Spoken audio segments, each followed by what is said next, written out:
നയനയെ കാണാനായിട്ട് മുത്തശ്ശിയും ദേവയാനിയും കൂടി നയനയുടെ വീട്ടിലേക്ക് വരുവാൻ കേട്ടോ. അപ്പോൾ അവർക്കിപ്പോൾ ഒരു സ്ത്രീയും കൂടെ ഉണ്ട്. അത് പലഹാരങ്ങളൊക്കെ ചൂടോടെ ഉണ്ടാക്കി കൊടുക്കാനായിട്ട് മുത്തശ്ശൻ പറഞ്ഞയച്ചതാണ് കേട്ടോ ആ സ്ത്രീയെ അവർക്കൊപ്പം. പക്ഷേ മുത്തശ്ശനാണ് അവരെ അയച്ചതെന്നൊന്നും നയനയോട് പറഞ്ഞിട്ടില്ല കേട്ടോ. അപ്പോൾ ഇവരെ കണ്ട സന്തോഷത്തിൽ നയന ഭയങ്കര ഹാപ്പിയായിട്ട് അങ്ങനെ ഇരിക്കുകയാണേ. അപ്പോൾ മുത്തശ്ശി പറയുന്നുണ്ട്, മോളെ മോൾക്ക് കൊതിയൂറുന്ന പലഹാരങ്ങളൊക്കെ ഇവളുണ്ടാക്കി തരും. ഇവർ പാരമ്പര്യമായിട്ട് പലഹാരങ്ങളൊക്കെ ഉണ്ടാക്കുന്ന കുടുംബക്കാരാണ്. നിൻ്റെ അമ്മ ദേവയാനി ഇവൾ ഗർഭിണിയായിരുന്നപ്പോഴും ഇവരുടെ വീട്ടിൽ നിന്ന് നല്ല കൊതിയൂറുന്ന പലഹാരങ്ങളൊക്കെ ഉണ്ടാക്കിക്കൊണ്ട് വന്നിട്ടുണ്ട് എന്നൊക്കെ പറയാൻ കേട്ടോ. ഇതിപ്പോൾ അനന്തപുരി തറവാട്ടിലേക്ക് ഇവരെ ഞാൻ വന്ന് അവിടെ നിന്ന് ഉണ്ടാക്കിക്കൊണ്ട് വരുവാണെങ്കിൽ മുത്തശ്ശൻ കണ്ടിട്ട് ഇനി എന്തെങ്കിലും പ്രശ്നം ഉണ്ടാക്കിയാലോ, നിങ്ങളോടിപ്പോൾ ദേഷ്യത്തിലല്ലേ എന്നൊക്കെ ഇങ്ങനെ നയനയോട് പറയാൻ കേട്ടോ. പക്ഷെ നയനക്കത് വിശ്വാസമാവുന്നില്ല. അപ്പം നയന പറയുന്നുണ്ട്, മുത്തശ്ശൻ അത്രയ്ക്ക് ചെറിയ മനസ്സാണോ, അങ്ങനെയാണോ മുത്തശ്ശൻ എന്നൊക്കെ ഇങ്ങനെ പറയാണ്. അപ്പം മുത്തശ്ശി പറയുന്നുണ്ട്, അത് മോളോട് അത്രയ്ക്കില്ല, പക്ഷെ ആദർശ് മോനോട് ഭയങ്കര ദേഷ്യമാണെന്നൊക്കെ ഇങ്ങനെ മുത്തശ്ശി പറയുകയാണ്. ഇന്നാണ് കേട്ടോ അബി എയിൻ ജ്വല്ലറിയുടെ മാനേജറായിട്ട് ജോയിൻ ചെയ്യുന്ന ദിവസം. നവ്യാണെങ്കിൽ പൂജാമുറിയിൽ നിന്ന് പ്രാർത്ഥിക്കുന്നുണ്ട് കേട്ടോ അബിക്ക് വേണ്ടിയിട്ട്. നവ്യ അബിയോട് പറഞ്ഞു കൊടുക്കുന്നുണ്ട്, നീ നിൻ്റെ മാക്സിമം എഫേർട്ട് എയിൻ ജ്വല്ലറിക്ക് വേണ്ടി പ്രവർത്തിക്കണം എന്നൊക്കെ പറഞ്ഞിട്ട് അവരവിടെ നിന്ന് ഇറങ്ങാൻ കേട്ടോ. ഡേവിഡ് ആണെങ്കിൽ അബിയെ സ്വീകരിക്കാനായിട്ട് വമ്പൻ സ്വീകരണമാണ് കേട്ടോ കമ്പനിയിൽ ഇങ്ങനെ ഒരുക്കി വെച്ചിരിക്കുന്നത്. എല്ലാ സ്റ്റാഫുമാരോടൊക്കെ പറയുന്നുണ്ട്, ഇപ്പോൾ വരുന്നത് മറ്റാരുമല്ല, നമ്മുടെ മാനേജർ പോസ്റ്റിലോട്ട് വരാൻ പോകുന്നത് അനന്തപുരി തറവാട്ടിലെ കൊച്ചുമോനാണ്, അറിയാലോ. അപ്പോൾ അതുകൊണ്ട് നമ്മൾ അവന് പ്രത്യേകം നമ്മൾ വരവേൽക്കുന്നത് കുറച്ച് ഇമ്പോർട്ടൻ്റ് ആയിരിക്കണം. അതുകൊണ്ട് ഒട്ടും മോശമാവരുത്, എല്ലാവരും നല്ല ആദരവോടെ വേണം അകത്തേക്ക് സ്വീകരിക്കാനെന്നൊക്കെ ഡേവിഡ് ഇങ്ങനെ എല്ലാ സ്റ്റാഫുമാരോടും പറയാൻ കേട്ടോ. അപ്പം മാളവികയാണെങ്കിൽ ഒന്ന് ചിന്തിക്കുന്നുണ്ട്, ഇത്രയൊക്കെ സ്വീകരണം അബിക്ക് കൊടുക്കുന്നത് എന്തിനാണ് എന്നിങ്ങനെ മാളവിക ചിന്തിക്കുന്നുണ്ട് കേട്ടോ. നവ്യ അബിയും കമ്പനിയിലേക്ക് വന്ന് ഇറങ്ങുമ്പോൾ തന്നെ ഭയങ്കര ഒരു സ്വീകരണത്തോടെ അവരകത്തേക്കൊക്കെ ക്ഷണിക്കുന്നുണ്ട് കേട്ടോ. ഡേവിഡ് അപ്പോൾ അബിയെ സാറെന്നാണ് കേട്ടോ വിളിക്കുന്നത്. അബി അപ്പോൾ വട്ടടിച്ചിങ്ങനെ നിൽക്കുകയാണ്. അപ്പോൾ അബി ചോദിക്കുന്നുണ്ട്, ഡേവിഡ് സാർ എന്തിനാ എന്നെ സാറെന്ന് വിളിക്കുന്നതെന്നിങ്ങനെ പറയാൻ കേട്ടോ. അത് പിന്നെ ഇനിയും അബി ഉയരങ്ങളിലേക്ക് എത്തണം, അത് ഞാൻ സാറെന്ന് വിളിക്കുന്നതൊന്നും കൂട്ടാക്കണ്ട, അബി ഒന്നുമില്ലെങ്കിലും അനന്തപുരി തറവാട്ടിലെ ഒരു അംഗമില്ലെന്നൊക്കെ ഇങ്ങനെ ഡേവിഡ് ഇങ്ങനെ പറയാൻ കേട്ടോ. അത് മാത്രമല്ല അബി നിങ്ങൾ തമ്മിൽ നല്ല രീതിയിൽ വേണം ഇനി മുന്നോട്ട് പോകാനായിട്ട്, അറിയാലോ. ഇപ്പോൾ നവ്യമോള് കാരണമാണ് ഇപ്പോൾ അബി ഇപ്പോൾ ഈ മാനേജർ സീറ്റിൽ ഇരിക്കാൻ തന്നെ കാരണം. നിങ്ങളെ രണ്ടുപേരെയും തമ്മിൽ പിരിക്കാനായിട്ട് നിങ്ങളുടെ കുടുംബത്തിൽ നിന്ന് ഒരുപാട് പേര് നോക്കിയിട്ടുണ്ട്, പ്രത്യേകിച്ച് ആ ആദർശം നയനയും, അറിയാലോ. അപ്പോൾ ഇനി ആര് പറയുന്നതൊന്നും കേൾക്കാതെ നിങ്ങൾ നിങ്ങളുടെ ജീവിതം നോക്കി നല്ല രീതിയിൽ മുന്നോട്ട് പോകണം. അബി ഇനി ഒരിക്കലും നവ്യെ കൈവിടരുത് കേട്ടോ എന്നൊക്കെ ഇങ്ങനെ അബിയോട് ഇങ്ങനെ പറയാൻ കേട്ടോ ഡേവിഡ്. അങ്ങനെ മാനേജർ സീറ്റിലേക്ക് അബിയെ പിടിച്ച് ഡേവിഡ് ഇങ്ങനെ ഇരുത്തുകയാണ് കേട്ടോ. ഡേവിഡ് അപ്പോൾ കരുതുന്നുണ്ട് കേട്ടോ, ഇതൊക്കെ ക്യാമറയിലൂടെ നാഗേന്ദ്രൻ സാറ് കാണുന്നുണ്ടായിരിക്കും. സാറിൻ്റെ മകൻ മാനേജർ സീറ്റിൽ ഇരിക്കുന്ന ആ ഒരു കാഴ്ച കണ്ടിട്ട് സാറിന് ഇപ്പോൾ ഭയങ്കര സന്തോഷമായിരിക്കും എന്നൊക്കെ ഇങ്ങനെ ഡേവിഡ് ഇങ്ങനെ മനസ്സിലിങ്ങനെ പറയാൻ കേട്ടോ. അത് കഴിഞ്ഞ് കുറച്ച് നേരം കഴിഞ്ഞപ്പോഴത്തേക്കും ഡേവിഡ് ആണെങ്കിൽ നമ്മുടെ മാളവികനെ പറഞ്ഞ് പുറത്തോട്ട് വിടുന്നുണ്ട് കേട്ടോ. മാളവിക കുറച്ച് നേരം പുറത്തോട്ടൊന്ന് വെയിറ്റ് ആവുമോ എന്നൊക്കെ ഇങ്ങനെ പറയാൻ കേട്ടോ. അങ്ങനെ മാളവിക പുറത്തുനിന്ന് ചിന്തിക്കുന്നുണ്ട്, എന്തായാലും എന്നെ പുറത്താക്കിയതിൻ്റെ കാരണം എന്തായിരിക്കും എന്നിങ്ങനെ ചിന്തിക്കുകയാണ്. അങ്ങനെ ഡേവിഡ് ഒരു ഫോട്ടോയൊക്കെ എടുക്കുകയാണ് കേട്ടോ നമ്മുടെ അബിയുടെ. അപ്പോൾ മാളവിക അപ്പോൾ ആദർശിനെ കാണാനായിട്ട് പുറത്തോട്ട് പോകുന്നുണ്ട് കേട്ടോ. എന്നിട്ട് ആദർശിനോട് പറയുന്നുണ്ട്, എന്തായാലും അബിക്ക് ഇത്ര വലിയൊരു സ്വീകരണം കൊടുക്കേണ്ട ആവശ്യം ഒന്നും ഇല്ല എന്നൊക്കെ പറയാൻ കേട്ടോ.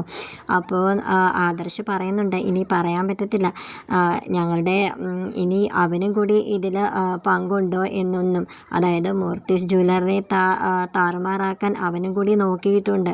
ചിലപ്പോൾ അവനും ഈ എയിൻ ജ്വല്ലറിയുടെ ഒരു പാർട്ട്ണർ ആയിരിക്കാം, ഒന്നും പറയാൻ പറ്റത്തില്ല.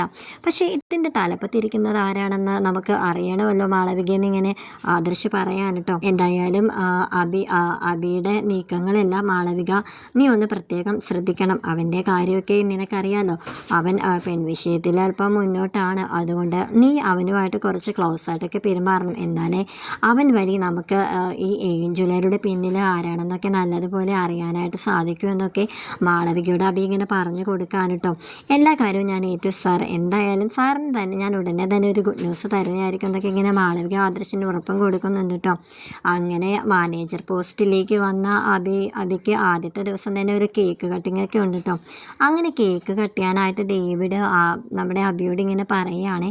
അപ്പോൾ അബിയും കൂടി ഇങ്ങനെ കേക്ക് കട്ട് ചെയ്യാനായിട്ട് തുടങ്ങാനായിട്ട് പോകുമ്പോഴത്തേക്കും അബി ഇങ്ങനെ പറയുന്നുണ്ട് കേട്ടോ, ഈ ജ്വല്ലറിയുടെ വളർച്ചയ്ക്ക് ഇപ്പോൾ മുഖ്യ കാരണം മാളവികയാണ്. മാളവിക കളക്ഷൻസ് ഇപ്പോൾ മുന്നോട്ട് നിൽക്കുകയല്ലേ, അതുകൊണ്ട് മാളവിക കേക്ക് കട്ട് ചെയ്യുന്നതല്ലേ അതിൻ്റെ ഒരു ശരിയെന്നൊക്കെ ഇങ്ങനെ അബി പറയാൻ കേട്ടോ.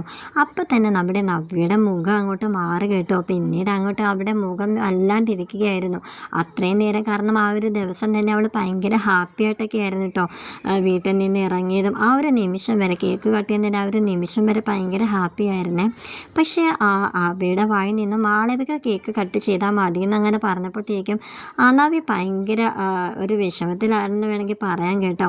അങ്ങനെ കേക്ക് ലാസ്റ്റ് പിന്നെ ഡേവിഡ് പറഞ്ഞിട്ട് അബി തന്നെ കട്ട് ചെയ്യാൻ കേട്ടോ. അങ്ങനെ നവ്യ അബി അങ്ങോട്ടും ഇങ്ങോട്ടും പരസ്പരം കേക്കൊക്കെ വായിൽ വെച്ച് കൊടുക്കുന്നുണ്ട്.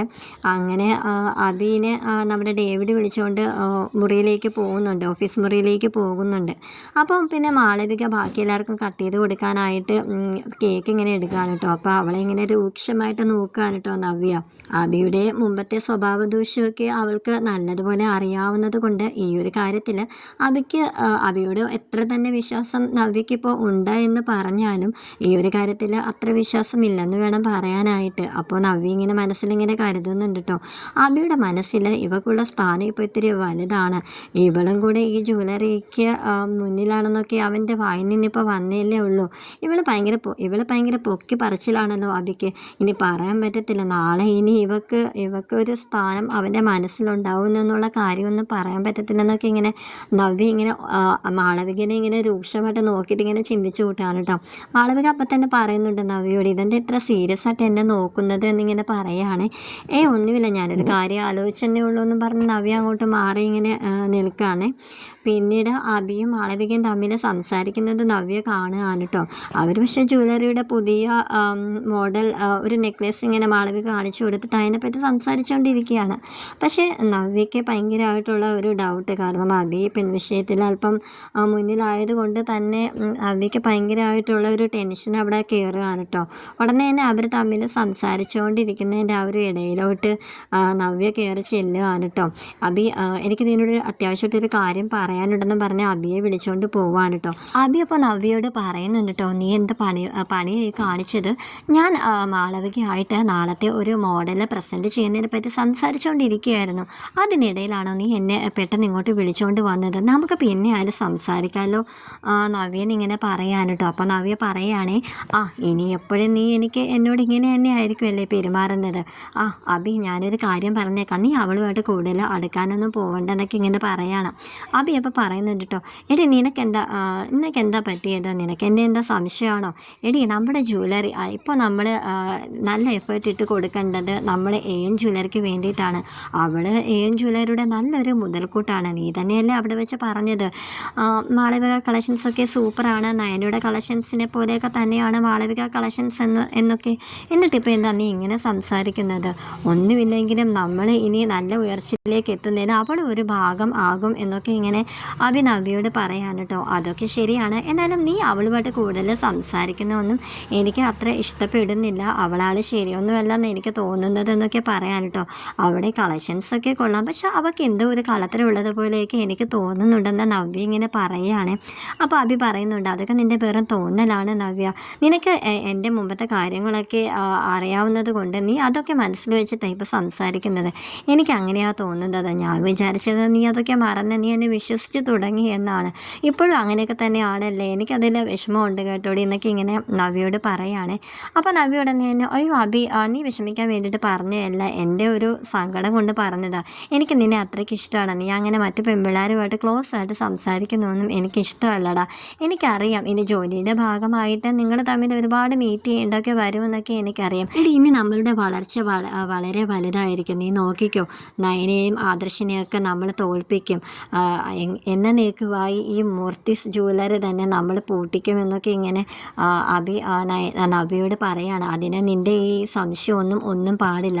നീ എന്നെ തളർത്തുന്ന രീതിയിൽ ഒന്നും സംസാരിക്കരുത്, നീ എപ്പോഴും എന്നോട് സ്നേഹത്തോടെ നിൽക്കണം എന്നൊക്കെ ഇങ്ങനെ അബി നവിയോട് പറയാൻ കേട്ടോ.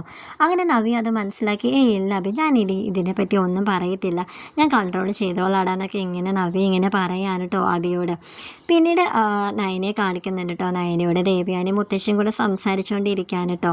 അങ്ങനെ മുത്തശ്ശിയാണെങ്കിൽ ദേവയാനിയോട് പറയുകയാണേ നയനമ്മയുടെ കുറച്ച് ഫോട്ടോസൊക്കെ ഒന്ന് എടുക്കുന്നിങ്ങനെ പറയാൻ കേട്ടോ.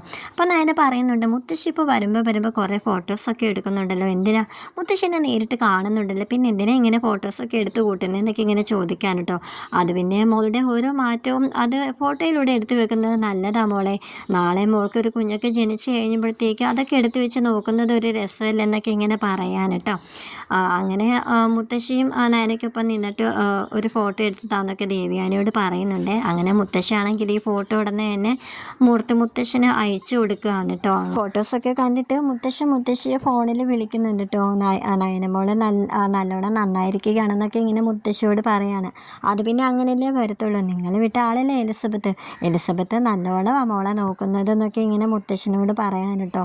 എന്നാലും മോൾക്ക് അറിയില്ലല്ലോ, എല്ലാം ഒരുക്കുന്നത് നിങ്ങളാണെന്നുള്ള കാര്യമൊന്നും മോൾക്ക് അറിയില്ലല്ലോ എന്ന് പറയാൻ കേട്ടോ.